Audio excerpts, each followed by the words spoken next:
Take a look at this strange little structure sitting in the dust.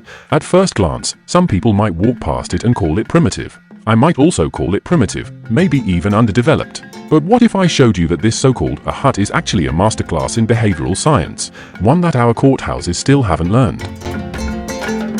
It comes from the Dogon community of Mali, and its name is the Toguna, where old men sat when the village needed to resolve disputes about land, marriage, or bad blood between neighbors. This is part 1 of the Primitive or the Genius Africa series, and today it is about the Toguna from Mali. Now here is where it gets clever. The roof was intentionally built extremely low. When tempers rose during a sitting, nobody could suddenly jump up in anger.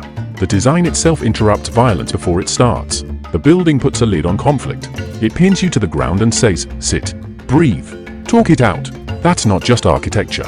That's psychology carved in wood and grass. Exactly this is what is missing in our parliaments, and thus we frequently see chairs flying and fists thrown. Before you conclude that you have seen everything about the Toguna, look closer. You won't find a chief's chair bolted 3 feet higher than the rest. No platform. No pulpit. When you sit in the Toguna, your eyes meet at the same level. Your voice carries the same weight. The space demands conversation, not command. This is what keeps pulling me back to these pre-colonial systems. Wisdom wasn't locked in textbooks. It was woven into the walls, baked into the rules, hidden in plain sight. What looks basic from a distance often turns out to be brilliant up close. So don't let anybody laugh at the blueprint the ancestors left behind, or fool you into calling them primitive. But wait, before you decide you've understood the Toguna, step back and look at the whole thing. First, look at the sides. The Toguna has no walls. It is open on all sides. Because in the Toguna, nothing happens in the dark. No whispers in corners. No backroom deals. No one pulling strings where the people can't see. The architecture itself demands transparency. If you're going to speak for the village will watch you speak. Now look at where they built it, right in the center, not hidden behind a palace gate. Every decision happens where the whole village can see the elders gathering. A child herding goats nose court is in session. A woman fetching water hears the debate.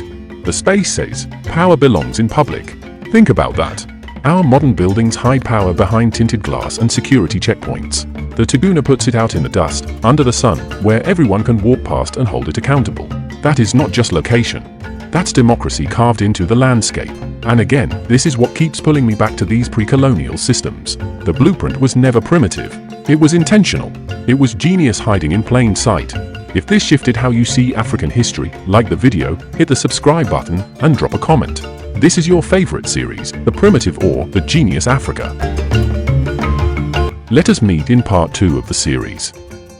Don't call it primitive or genius until you understand it.